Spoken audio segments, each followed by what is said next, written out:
और भारत जब सोने की चिड़िया कहलाता था, और आज भी अगर वो सोने की चिड़िया बनने की क्षमता रखता है तो वो तभी रख सकता है जब हम अपने देश में रहने वाले 140 करोड़ हर धर्म, हर जाति, हर संप्रदाय के लोगों को एक साथ लेकर के चले। और ये जो वर्तमान मौजूदा हुकूमत है, ये अपने तानाशाही के बल पर जो नए मूल्यों को स्थापित करना चाहती है, वो हमेशा उसमें विफल होगी। और हमारा संगठन अपने आदर्शों को, अपने जो हमारे पूर्वज हैं शहीद आजम भगत सिंह, उनके दिखाए हुए रास्तों को लेकर के चलने वाला संगठन है। हम लोग लगातार उसी पर काम करते हैं।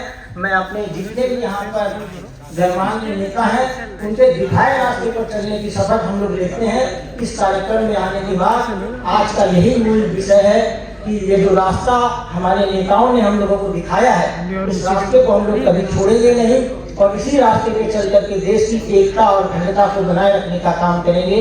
हमको यहाँ पर आप लोगों ने बुलाया, बोलने का मौका दिया, आप सबका बहुत बहुत शुक्रिया। हमारे संगठन भारत, बहुत धन्यवाद पांडे जी। एक मेरी त्रुटि हो गई थी, उसको सुधार रहा हूँ। जिस लिए लड़े, जिस लिए सुभाष जी जीती, तो सुभाष जी वैसे तो पूर्ण है, लेकिन एक महिला साथी और होना चाहिए था। आदरणीय दीपा यादव जी कृपया मंच पर तशरीफ लाए। दीपा यादव जी आइए। आम आदमी पार्टी के शाहिद साहब कृपया मंच पर आए। भाई कुतुबुद्दीन मंसूरी साहब को मैं देख पाया, स्वागत है आपका बहुत बहुत। पुराने सोशलिस्ट नेता, चाहे कितना भी दबाव पड़े, मैं विधायक अमिताभ वाजपेयी जी को जाने नहीं दूंगा जल्दी। कौन कह रहा है? नहीं, ये जाने कैसे दबाव बनाया आप? हमें समय काटने की समस्या हो रही है। अच्छा, हां भाई, आदरणीय भाई सुलेमान साहब, जोशीले मुकर्रर भाई सुलेमान साहब। नीचे की लाइन खत्म हो गई क्या? नहीं, अरे भाई हर चीज पे बोलना जरूरी है क्या? हर चीज पे बोलते हैं। अरे तुम तो यार बीच में डिस्टर्ब करते हो। न समझोगे उस्मानी साहब न समझोगे तो मिट जाओगे हिंदुस्तान वालों, न समझोगे तो मिट जाओगे हिंदुस्तान वालों, तुम्हारी दास्तान भी न होगी तो दास्तानों में। मोहतरम सुभाष कामरे सुभाषिनी जी, जो आज के इस मौके की, जैसा कहा गया, दूल्हा है, हीरो है, हीरोइक पर्सनालिटी है।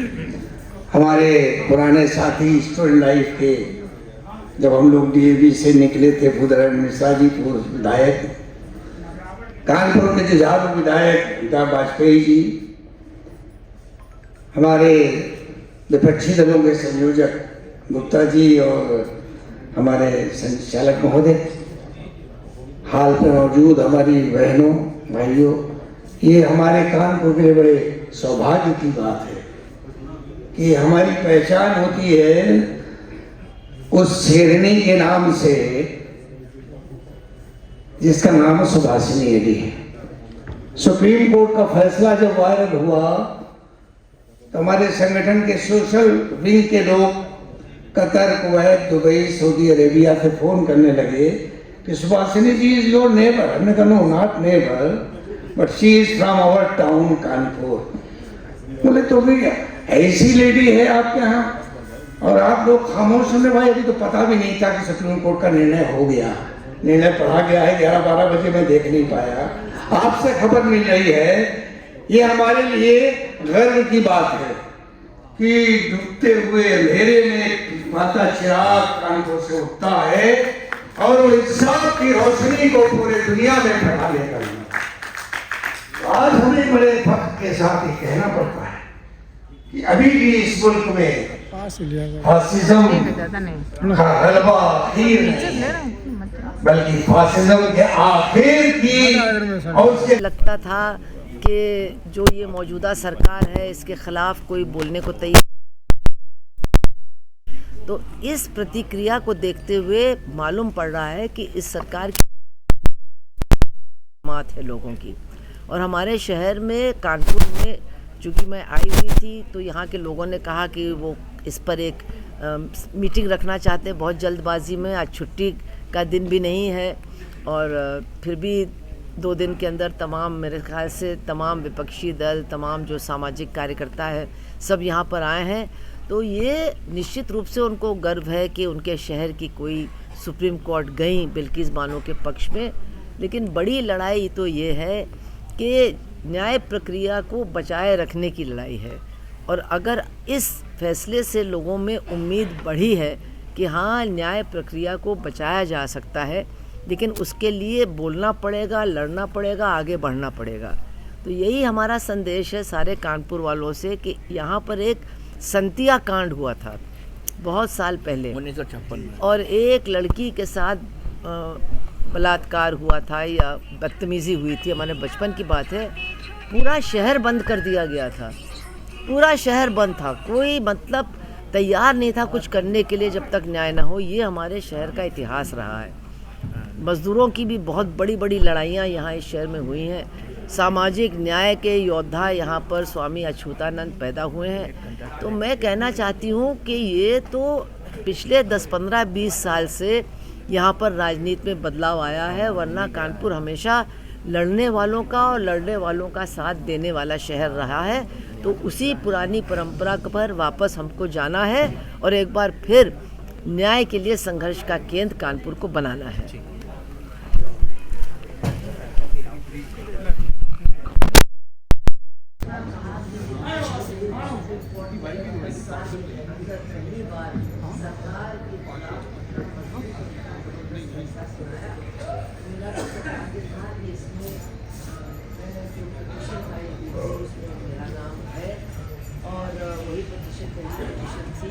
गुजरात सरकार की इस ऑर्डर के खिलाफ इसके उन्होंने अधिकारियों को रिहा कर दिया।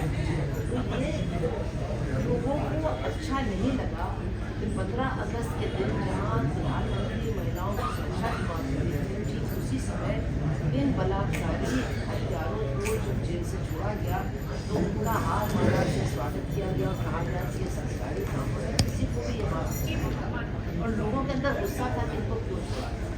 और वही चीज़ हम लोग को देखने को मिली जब ये फैसला आया। चारों तरफ से फैसले का स्वागत हुआ। जिन लोगों को मैं समझती हूँ शायद भाजपा को वोट देते होंगे, उन्होंने भी स्वागत किया। और कानपुर में जिन लोगों को साथ गर्व महसूस हुआ वो ये मीटिंग करना चाहते थे, बहुत जल्दी में काम के दिन उन्होंने इस मीटिंग को दिन में कर दिया। बहुत लोग यहाँ पर जमा हुए। हमारी बहन ने पिटीशन करके उन 11 लोगों को सुप्रीम कोर्ट से सजा दिला करके भारत के करोड़ों करोड़ों लोगों को जिनका संविधान में विश्वास है, लोकतंत्र में विश्वास है, उस लड़ाई को जीतने का काम किया है। उसके लिए हम उनको मुबारकबाद पेश करते हैं। एक लाइन है, ना मैं हिंदू बनूंगा ना मुसलमान बनूंगा, इंसान की औलाद हूँ इंसान बनूंगा। मित्रों, साथियों, ये मुल्क टीपू सुल्तान से शुरू होता है, अशफाकुल्ला से होते हुए वीर अब्दुल हमीद तक, और उसके बाद missile man doctor APJ Abdul Kalam तक जाता है। मित्रों और संगठनों की जो भागीदारी इस देश में है वो किसी को बताने की जरूरत नहीं है।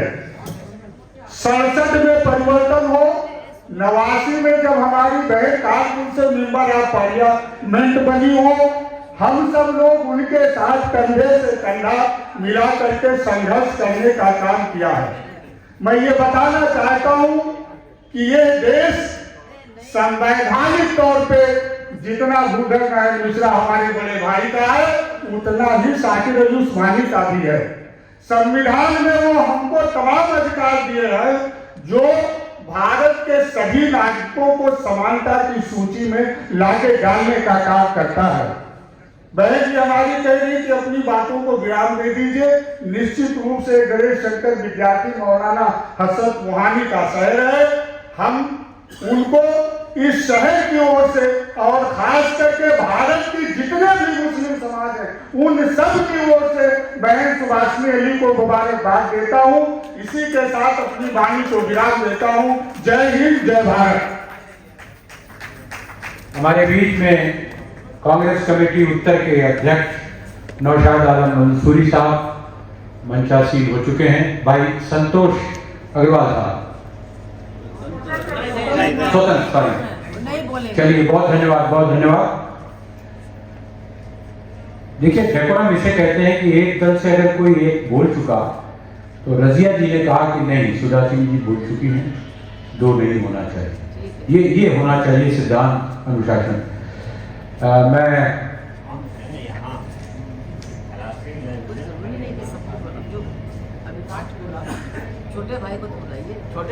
छोटे भाई नरोड़ा साहब की बड़ी बातें लंबी चाह रहा था मैं। आइए आदरणीय छोटे भाई नरोड़ा साहब,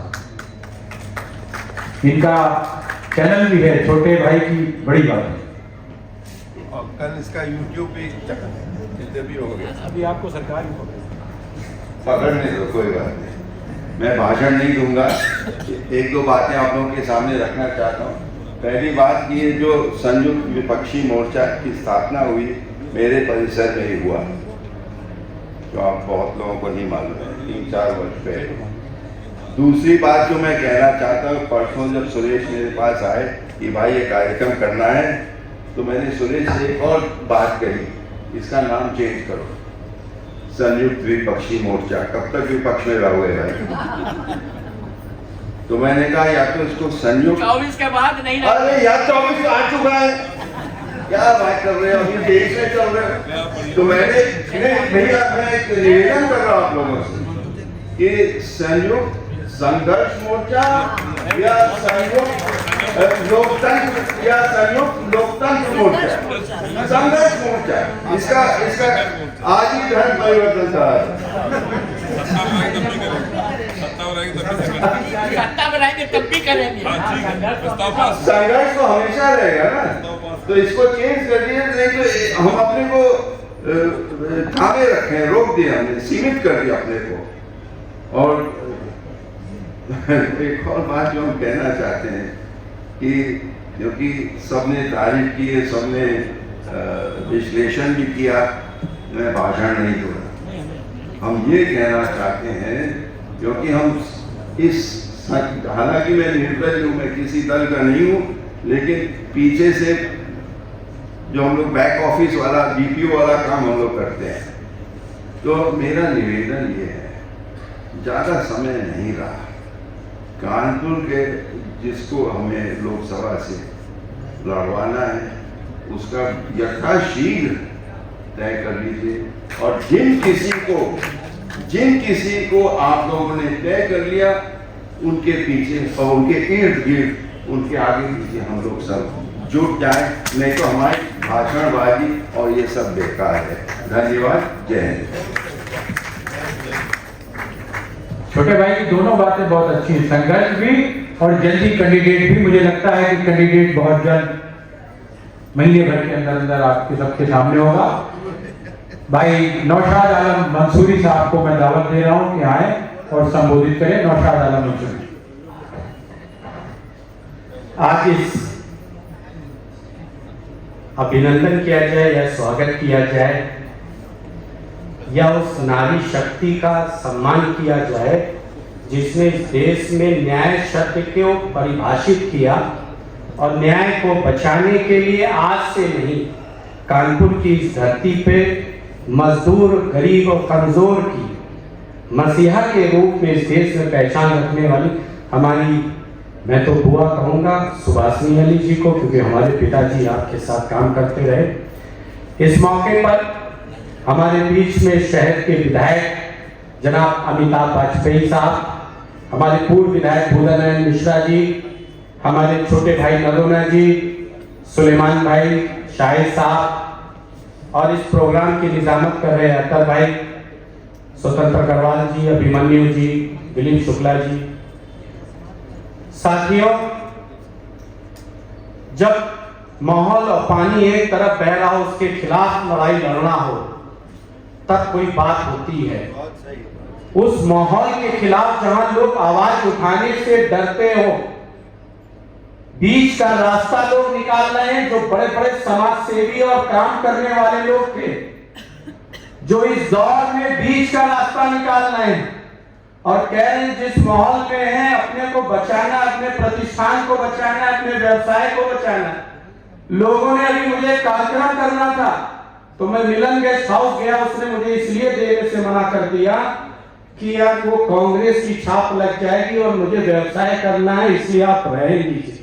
जहां लोगों की आवाजों को छीन लिया गया, मुंह पे ताले लगा दिए गए, विपक्ष की राजनीति करते हैं, राजनीति में बड़े ओहदे पर है, लेकिन अंदर खाने से समझौता करके बीच का रास्ता अपनाए हुए हैं। जब ऐसा माहौल चल रहा हो और इस देश के बोलने से घबरा रहे थे, अपनी बहन और बेटियों के लिए बच्चों की हत्या कर दी गई। गुजरात का वो दंगा वो मुझे भी याद है, जहां पर आर्मी मुझे निकाल के ले गई थी, क्योंकि आर्मी उसी दिन दंगा हुआ था, 18 लोग मारे गए थे। और गुजरात में यही जिस परिसर में बैठे लोग सेवक मंडल से हम बापू नगर बस्ती को गोद लेकर काम कर रहे थे। पिक्चर देखी थी बॉम्बे, तो वो दृश्य दिख रहा था, जलते हुए मकान, लोगों की लुटी हुई इज्जत के लोग बता रहे थे। लेकिन इस लंबी लड़ाई को अगर किसी ने लड़ा है तो सुभाषिनी अली जी के लिए मैं चाहूंगा कि हम सब जोरदार एक बार ताली बजाकर उनके लिए अभिनंदन करें, उस नारी शक्ति के लिए। तमाम साथी, हमारे भाई, हमारे बच्चों की तरह लोग और सुनने वाले तमाम हमारे बहनों, भाइयों, साथियों, कानपुर शहर से हम लोग सबका जो लगाव है, इसको हम लोगों को बहुत संभाल के रखना चाहिए। बहुत गजब का शहर है और इसको समझना और इसके जो इतिहास में रचा गया है उसको जानना और अपने बच्चों को बताना ये बहुत ज़रूरी है। आज आप लोग सब यहाँ इकट्ठा हुए हैं तो निश्चित रूप से मैं तो यही मान रही हूँ कि मेरा सम्मान नहीं हो रहा है, बल्कि वो तमाम लोग जो इस देश के अंदर न्याय को कायम रखने के लिए लड़ रहे हैं उन सबका सम्मान हो रहा है। और शायद सबसे ज़्यादा बिल्किस बानो का भी आज सम्मान हो रहा है।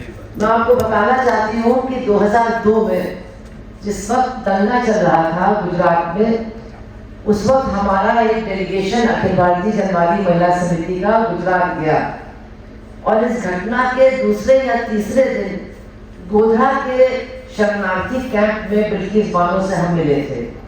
बहुत दुबली पतली थी, 4 महीने की गर्भवती थी और ये घटना उनके साथ घटी थी 3-7 दिन पहले। हम लोग तो सोच भी नहीं सकते। देखिए, हमारी माँ अगर 97 साल की उम्र में खत्म हो गई तो कितना दुख हमको हुआ।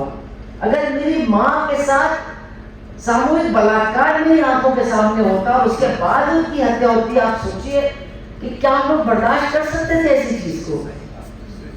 एक 3 साल की बच्ची उसकी मार डाली गई उनके सामने। उनकी जो भावच थी उसका 2 दिन पहले एक बच्चा पैदा हुआ था, उसको भी मार डाला 2 दिन के बच्चे को। और उस भावच का भी बलात्कार यही नंद के सामने और सास के सामने हुआ और माँ का बलात्कार बेटी और बहू के सामने हुआ। हम लोग सोच भी नहीं सकते ऐसी चीजों के बारे में। हाँ, दंगा हम लोगों ने देखा है कानपुर में, बहुत बुरा होता है, लोग मारे जाते हैं, मरते हैं, पागल हो जाते हैं। लेकिन ये तो दंगे की आड़ में सब नहीं हो रहा था, ये तो 2 दिन के बाद उनका पीछा करके हुआ। और सबसे बड़ी बात मैं आपको बताऊं, जिसने हमको सबसे ज्यादा झकझोरा, वो सब एक दूसरे को जानते थे। बिल्किस का बाप दूध इन लोगों के घर में पहुंचाता था, ये उनको मामा, काका और भाई कहती थी। तो ये जो हुआ है, मैं समझती हूँ कि ये कांड ठीक कांड जस्टिस जोसेफ ने कि ये मानवता के खिलाफ कांड था। हम इसको मुसलमानों के लिए न्याय की लड़ाई नहीं मानते हैं, हम इसको सिर्फ महिलाओं के लिए न्याय की लड़ाई नहीं मानते हैं, हम इसको मानवता को बचाने की लड़ाई मानते हैं, जो हम लोग सबको लड़ना होगा अगर हम अपने देश को, समाज को और अपने बच्चों को बचाना चाहते हैं। आप सोचिए, खैर हम ज्यादा तफसील में नहीं जाएंगे, हम लोगों ने उनसे बात की, का इंटरव्यू लिया, बताया लोगों को, लेकिन 8 साल उस औरत को लड़ना पड़ा केवल उनको सजा सुनाने के लिए। और उस वक्त वो केस गुजरात से बाहर महाराष्ट्र भेजा गया कि गुजरात में इसको न्याय नहीं मिलेगा, और महाराष्ट्र में भेजा गया। 8 साल के बाद इनको सजा मिली, लाइफ सेंटेंस। लोग कहते थे इनको फांसी दो, बिल्किस ने कहा मैं किसी की जान नहीं लेना चाहती हूँ, मैं बंदे के भावने से जी रही हूँ। उसके बाद खैर आप जानते हैं वो आए और उनको लगातार पैरोल भी मिली। लेकिन जब लोग पूछते हैं कि आपने इस केस में क्यों लड़ने के बारे में सोचा, क्योंकि हाँ ये बात सही है, इसके पहले केस चल रहा था, हम लोग चंदा इकट्ठा करते थे, मदद करते थे, वो अलग बात है, शोभा गुप्ता केस लड़ रही थी। लेकिन दो बातें हुई। एक तो 15 अगस्त के दिन जो हमारा आजादी का दिन है, प्रधानमंत्री भाषण दे रहे थे कि महिलाओं के सुरक्षा के साथ और उनके सम्मान के साथ कोई समझौता नहीं होगा, और ठीक उसी समय उनकी सरकार इन 11, देखिए राक्षस भी कहना ठीक नहीं, राक्षस तो बहुत अच्छे होंगे इनके मुकाबले में, या भेड़िया भी कहना ठीक नहीं, भेड़िया भी ऐसे काम नहीं करते। ये क्या है, हमको और आपको सोचना पड़ेगा, क्योंकि आज जो लोग सत्ता में वो हमको सबको ऐसा ही बनाना चाहते हैं।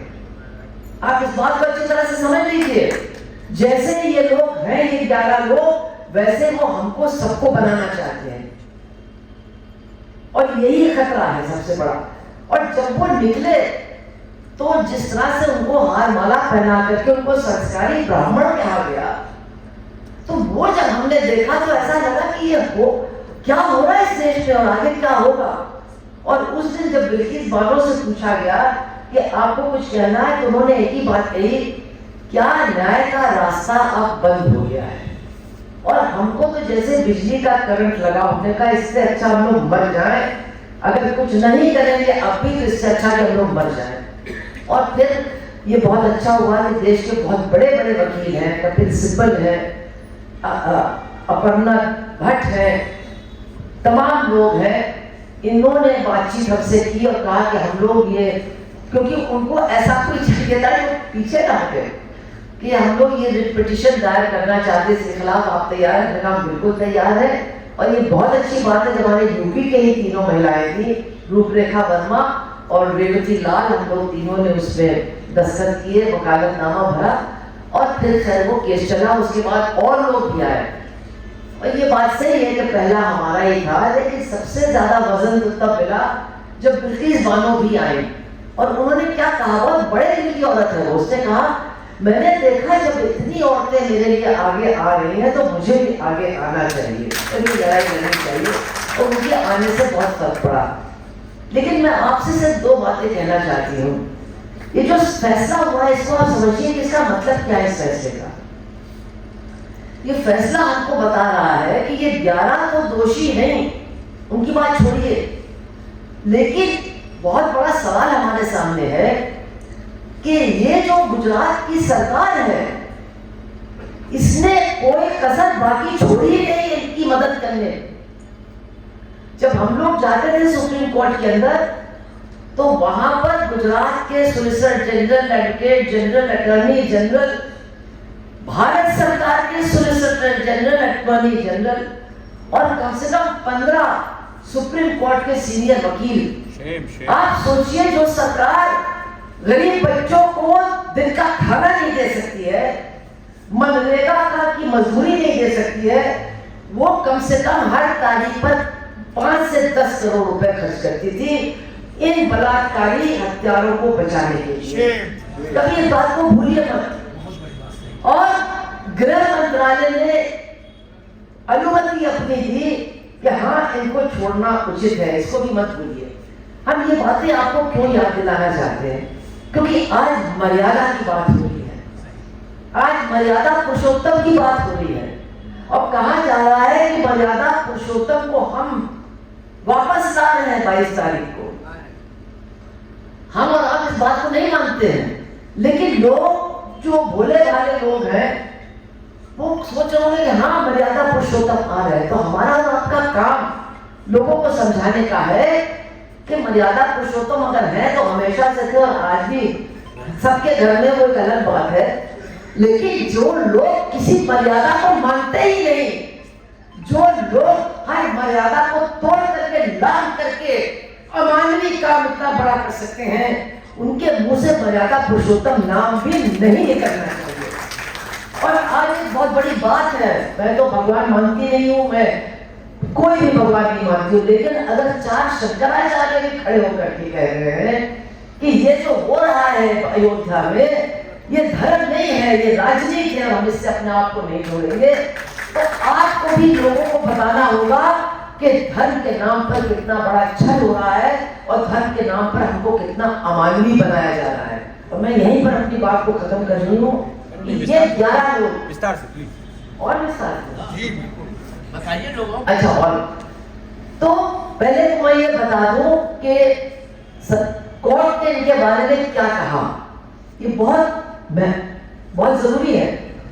कोर्ट ने ये कहा, सुप्रीम कोर्ट ने, और एक बहुत जबरदस्त महिला जज है, मुझे बहुत खुशी है, उस पर गर्व है, उसने कहा कि मैं इसमें नहीं जा रही हूं कि इनका जुर्म कितना खराब है। इनका जुर्म तो ऐसा है, उन्होंने 2 शब्द अंग्रेजी के इस्तेमाल किए, ग्रोटेस्क एंड डायबोलिकल, मतलब इसमें शैतान का हाथ दिखाई देता है इनके जुर्म में। ये बिल्कुल ऐसा जुर्म है जो सोचा ही नहीं जा सकता है इसके बारे में। मैं उसके बारे में नहीं कुछ कहना चाहती जो उन्होंने कहा, लेकिन ये था इस तरह का। और उन्होंने आगे ये कहा कि पहले दिन से गुजरात सरकार इनके साथ मिली भगत में शामिल थी, पहले दिन से। अब हमारा संविधान क्या कहता है? सरकार का काम है पीड़ित पक्ष का बचाव करना।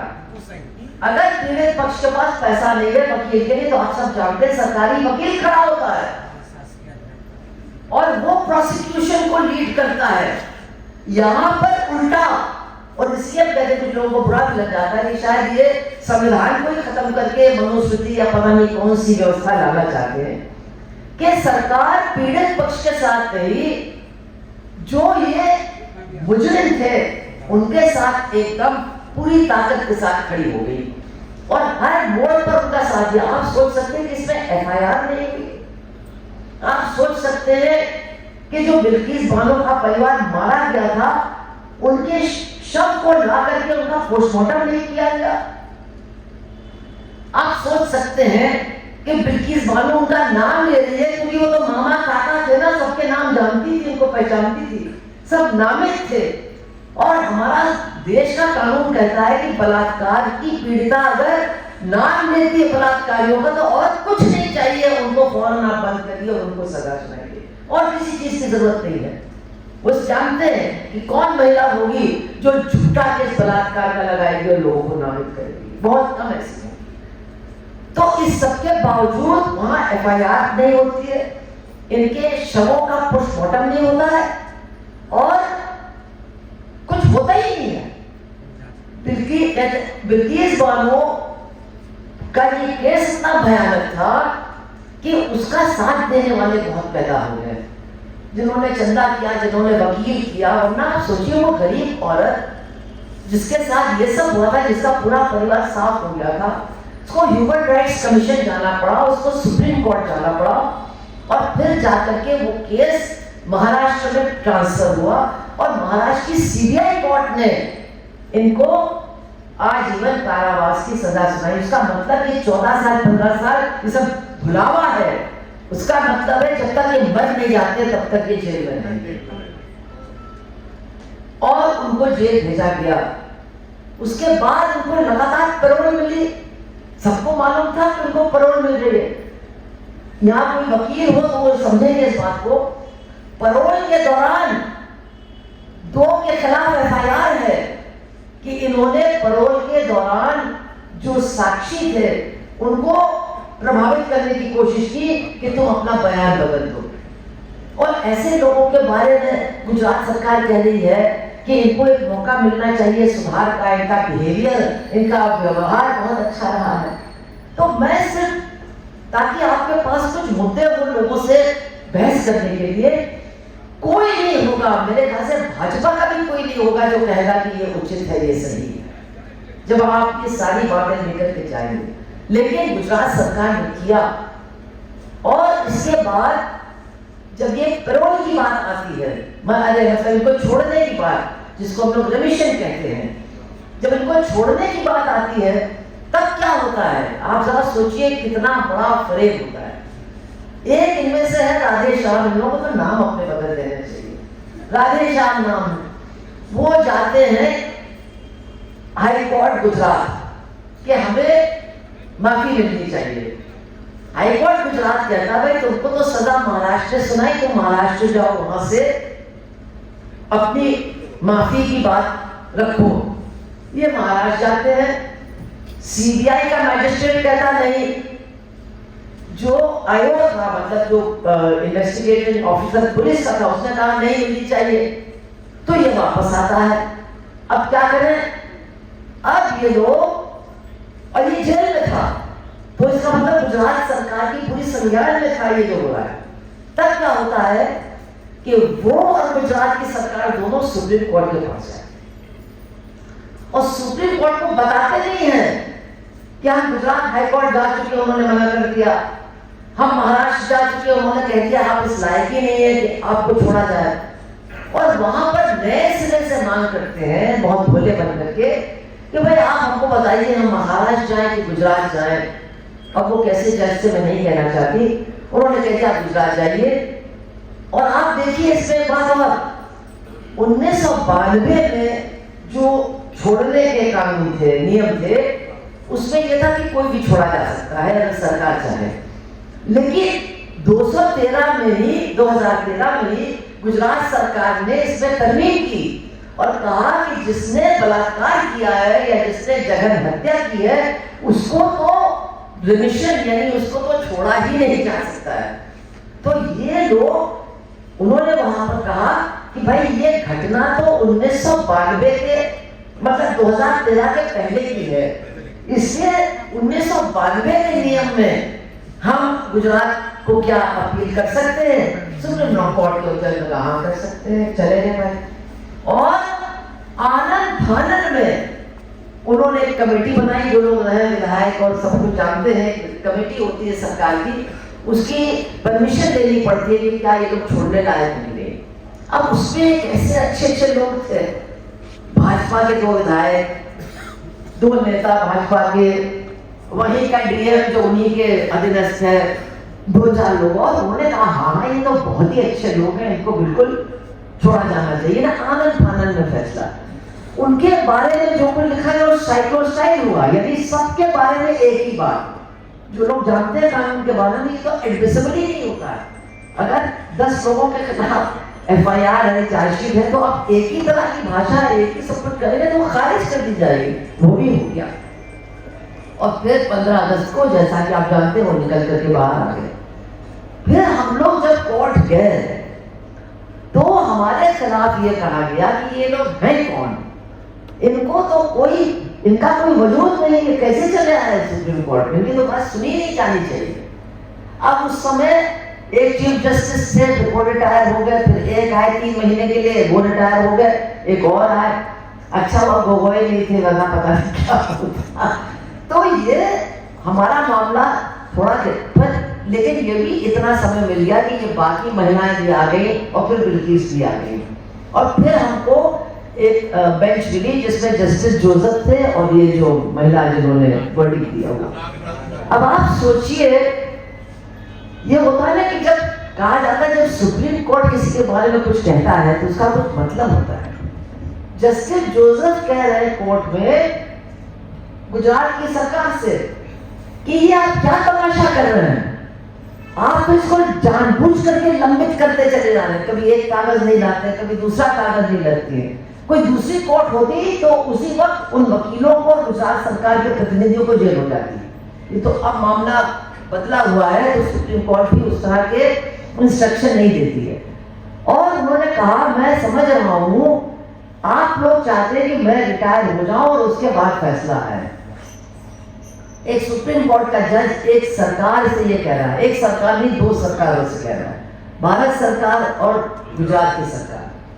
खैर उसके बाद फिर बहुत अच्छा हुआ कि जो जस्टिस भुइयां आए वो भी पहले दिन से ही बहुत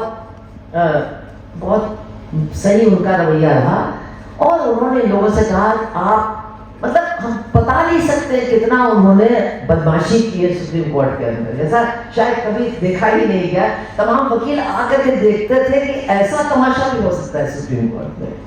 लेकिन ये भी मैं आपको बता दूं, और मैं बार बार इस बात को कहती हूँ, जैसे हम समझते हैं कि सब लोग इस सरकार के समर्थक हैं, ऐसा नहीं है।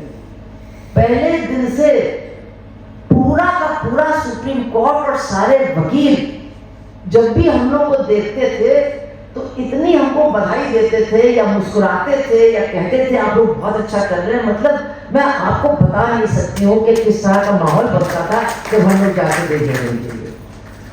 और उसके बाद जब सारी बहस खत्म हो गई तब ये हुआ कि यूँ कहते हैं कि जजमेंट इज रिजर्व, यानी अभी कुछ दिन बाद हम देंगे। और हमने सोचा पता नहीं भैया और कुछ आफत आने वाली, इतना टाइम क्यों लगा रहे। लेकिन मुझे लगता है वो टाइम ठीक लगा रही थी कि बिल्कुल ऐसा कोई जजमेंट दे कि कोई इसमें कोई नींद में इतना निकाल सके। और उन्होंने जजमेंट दिया जिसमें उन्होंने कहा तो है कि ये आपके ये अधिकार क्षेत्र में था ही नहीं कि आप गुजरात में ये फैसला लेते, और ये आपको मालूम था। आपने जानबूझ करके सुप्रीम कोर्ट को धोखे में रखा, उनको बताया नहीं, और जो आपके अधिकार क्षेत्र में नहीं था आपने वो काम किया। उन्होंने एक शब्द इस्तेमाल किया है कि आपने जो कहते हैं आपने हथियाया है ताकत को।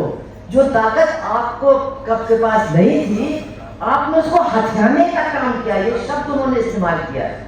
शायद ही किसी सरकार के लिए इस तरह के शब्द सुप्रीम कोर्ट ने कभी इस्तेमाल किए होंगे। और फिर उन्होंने ये कहा कि चूंकि आपने धोखाधड़ी से हमारे ही सुप्रीम कोर्ट के जजेस से एक फैसला लिया तो उस फैसले को हम अलग करते हुए आपकी इस जो आपने नियम को छोड़ा है उसको खारिज करते हैं। और हम लोग फिर भी डर रहे थे क्योंकि देखिए ये भी हो सकता है कि 1.5 साल से ये लोग बाहर हैं, इन्होंने कुछ किया नहीं, कोई गड़बड़ नहीं की, कुछ गलत नहीं किया।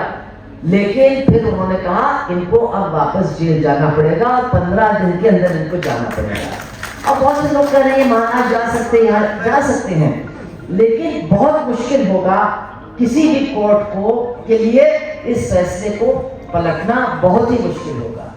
तो ये पूरी लड़ाई थी और इस लड़ाई से निश्चित रूप से जो हमको समझ में आया वो यही है कि अगर एक सही तरीके से, और इसमें अगर हमारे पास इतने अच्छे वकील ना होते, बिल्किस ना आती, उनकी भी बढ़िया वकील ना होती, तो शायद हम लोग इस मुकाम तक नहीं पहुंच पाते। लेकिन ये सारे लोग हैं आज भी हिंदुस्तान में जो ये काम करने के लिए तैयार हैं। बहुत बड़ी बात है। सबसे बड़े वकील हिंदुस्तान के आज भी बिना एक पैसा लिए अपनी गर्दन को फांसी के फंदे में डाल करके इस तरह के केस करने के लिए तैयार है। मैं तो चाहती हूँ कि आप मेरी मीटिंग इस कचहरी में करवाएं और मैं वकीलों से कहूँ कि भैया ये काला कोट पहन करके कुछ बढ़िया काम भी करके दिखाओ। आपके हाथ में बहुत ताकत है, बहुत ताकत है, उसका इस्तेमाल कीजिए। ये संविधान खत्म हो जाएगा तो तुम्हारा काला कोट भी उतर जाएगा और तुमको भी पीला पहन करके कहीं बैठ करके जाप करना होगा और कुछ काम मिलेगा नहीं यहाँ। तो ये चीजें हम लोगों को समझनी चाहिए। और बिल्किस बानो ने एक बयान परसों दिया है। उस बयान में उन्होंने कहा है कि आज पहली बार मुझे मुस्कुराने का मौका मिला जब ये फैसला मैंने सुना। एक बहुत बड़ा पत्थर जैसे कि मेरी छाती से हट गया और मैंने अपने बच्चों को भी गले से लगाया। लेकिन आज मैं ये कहना चाहती हूँ कि ये रास्ता मैंने अकेले नहीं नापा है। मेरा साथ हजारों हजार लोगों ने पूरे देश के अंदर दिया।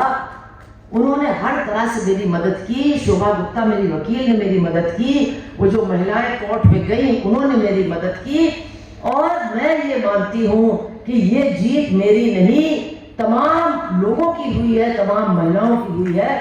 और मैं दुआ करती हूँ कि हमारे देश में सबको न्याय, सबको अधिकार और सबको समानता मिले।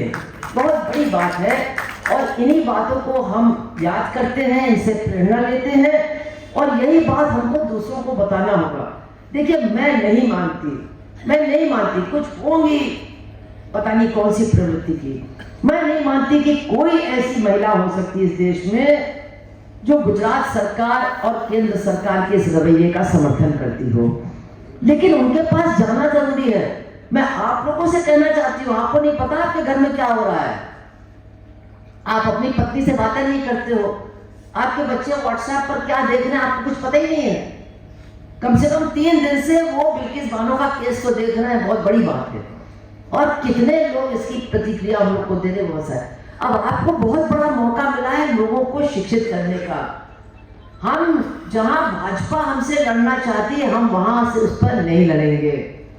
सांप्रदायिकता की बात बड़ी बात है, वो लड़ाई बड़ी लड़ाई है, लेकिन हम मंदिर और मस्जिद के बीच की लड़ाई में नहीं पड़ने वाले हैं। हमको जो वो अन्याय कर रहे हैं, जो वो अमानवीकृत कर रहे हैं, वो जो देश के टुकड़े टुकड़े करने पर आज बिल्कुल आमादा चल रहे हैं। मणिपुर की घटना क्या हम भुला सकते हैं, जहां निर्वस्त्र करके हमारी बहनों को पुलिस वालों ने भीड़ के हवाले कर दिया। ये सोच सकते हैं कि हमारे देश में हो रहा है? तो ये सब कुछ हो रहा है। इन चीजों को लेकर के लड़िए, इनसे, इन बातों को लेकर के इनसे लड़िए। यही लड़ाई है और यही सबकी लड़ाई है। ये न हिंदुओं की लड़ाई है, न मुसलमानों की लड़ाई है, न जातियों की लड़ाई है। ये इस देश के अंदर इंसानियत को जिंदा रखने की लड़ाई है। इंसानियत जिंदा रहेगी तो सारी लड़ाइयों को हम लड़ सकेंगे। इंसानियत खत्म कर देंगे ये लोग तो कोई भी लड़ाई लड़ना मुश्किल हो जाएगी, उसकी संभावना खत्म हो जाएगी। और यही वो चाहते हैं। आज देखिए उन्होंने हमको कैसा बना दिया है कि हम अगर किसी की हत्या कोई करता है तो हम पहले पूछते हैं हत्या करने वाले की का धर्म क्या था, जिसकी हत्या हुई उसका धर्म क्या था। फिर हम तय करते हैं कि हम हमदर्दी दिखाएंगे कि नहीं दिखाएंगे। हमारे ऊपर ये जो पहचान की राजनीति है उसको इन्होंने इस हद तक हमारे अंदर डाल दिया है कि हम अगर हमारे समुदाय का कोई दूसरे समुदाय की औरत के साथ बलात्कार करता है तो हम उसको हीरो बनाने के लिए तैयार हैं, उसको नायक बनाने के लिए तैयार है। ये उन्होंने हमको बना दिया है। तो इस तरह की राजनीति, जो पहचान की राजनीति, को खत्म कीजिए, इससे परहेज कीजिए। और जो न्याय की लड़ाई है, जो इंसाफ की लड़ाई है, उसमें सब लोग जुटिए। इसके लिए कोई जरूरी नहीं कि आप सुप्रीम कोर्ट जाएं, लेकिन उसके लिए जरूरी है कि आप अपनी जबान खोल करके बोले। अरे आज जाकर के अपनी पत्नी से बोलिए, वो भी बहुत प्रभावित है इन लोगों से। उनको बताइए कि ऐसे मामले में इन लोगों ने ये काम किया। आप अपने बच्चों को समझाइए। मैं अभी आ रही थी तो अब कांवड़ यात्रा अभी से निकलने लगी है, पता नहीं, तो हमने रोक के कांवड़ से पूछा, वो भीख मांग रहे हैं लोगों से। हमने कहा कहाँ जा रहे हो? कहने खाने के लिए पैसा दे दीजिए। हमने कहा क्यों, कहाँ जा रहे हो? कह रहे हम लोग अयोध्या जा रहे हैं। हमने कहा भैया तुम तो कांवड़ हो, तुम अयोध्या क्या करने जा रहे हो? कह रहे नहीं हम लोग उज्जैन से आ रहे हैं और अब हम अयोध्या जा रहे हैं, जय श्री राम। हमने कहा भैया ये तो मतलब आप लोग जो हिंदू धर्म को मानने वाले लोगों, आप जानो ये हिंदू धर्म को भी खत्म कर रहे हैं। ये मतलब अल्पसंख्यकों को का तो धर्म पता नहीं खत्म कर पाएंगे कि नहीं, लेकिन वो इस देश के अंदर हिंदू धर्म को खत्म करके रहेंगे। बगैर इसके वो चैन से जीने वाले नहीं। बहुत खतरनाक बात है। हमने तो कभी ऐसा देखा नहीं। हम लोग बचपन से कांवड़ यात्रा ये सब देख रहे हैं, लेकिन ये जो अभी कर रहे हैं, एक नए तरीके का धर्म, एक नए तरीके का हिंदू, एक नए तरीके का भक्त जो ये तैयार कर रहे हैं, उसका धर्म से कोई लेना देना नहीं है, कोई उसको मतलब नहीं है धर्म से। उसके अंदर नफरत है, वो किसी को मारना चाहता है और वो सोचता है इससे हमको कुछ फायदा मिलेगा, बस यही अब धर्म हो गया। तो ये बहुत बड़े बड़े सवाल हैं, इनको लेकर के हम लोगों के बीच में जाएंगे। मैं बता नहीं सकती हूँ कि 4 दिन से कितने फोन आ रहे हैं, कितने इंटरव्यू के लिए वो आ रहे, जो कभी हमको पूछते नहीं थे इंटरव्यू लेने के लिए, वो भी लाइन लगा रहे हमारा इंटरव्यू ले। इसका मतलब क्या है? इसका मतलब है कि देश का बहुत बड़ा हिस्सा, बहुमत हिस्सा इस फैसले का स्वागत कर रहा है और उनको लग रहा है कि राहत की सांस लेने का उनको मौका मिला है। एक एंकर से मैंने कहा आप उस समय क्या कर रही थी? कहने लगी मैं शर्मिंदा हूं, मैं उस समय चुप थी, लेकिन अब मैंने भी तय कर लिया मैं चुप नहीं रहूंगी। तो आप लोग ये सब चुप न रहिए, तो हमारा बातूनी लोगों का शहर है भैया। कहाँ तुम लोग चुप रहोगे? बोलो, लेकिन वो बोलो जो इस शहर को जिंदा करे, जो हमारे समाज के अंदर लोगों की मदद करे और संविधान और कानून का जो बचा कुचा है उसकी सुरक्षा करे। ऐसा बोलो, खूब बोलो, दिन रात बोलो, सुनवाई हमारी ही होगी, दूसरों की होने वाली नहीं है। वो समाना मैं तो समझती हूँ कि जो है ना पलटी गिनती शुरू हो गई है, मुझे तो पूरा विश्वास है। और हम लोग सब इसी तरह से मिलेंगे और अपने नेताओं को मजबूर करेंगे कि वो भी मिले। देखिए ये नेता तो हम लोग सब जानते हैं, बहुत अजीब बिरादरी है, हम लोग उसके हैं। वो जब जनता का दबाव आता है तभी उनका दिमाग सही होता है। तो वो दबाव भी बनाना उत्तर प्रदेश में, क्योंकि सारी लड़ाई है उत्तर प्रदेश की। यहाँ हम जीतेंगे तो देश जीतेंगे, बिल्कुल तय बात है। तो हमारा आपका यही काम है कि खूब बोले और अपने नेताओं से भी कहें कि अब की अगर तुमने गड़बड़ की तो हम तो मारे जाएंगे, लेकिन तुमको भी हम बचने नहीं देंगे, इतना तुम समझ लो। बस इतने ही आपसे कहना है। बहुत बहुत आपने हमारे लिए कहा, बहुत बहुत आप लोगों ने किया यहाँ आकर के, मैं आपकी दिल से आभारी हूँ। लेकिन आपको वास्तव में बताना चाहती हूँ कि अगर हमने बोलना सीखा तो कानपुर के लोगों ने हमको बोलना सिखाया, कॉमरेड रामासे जैसे लोगों ने हमको बोलना सिखाया, हम लोग के और बहुत से पुराने मित्र उन्होंने। तो अब आप भी अपनी जबान को मतलब जो है ना आजाद कर दीजिए और नाइंसाफी के खिलाफ बोलिए।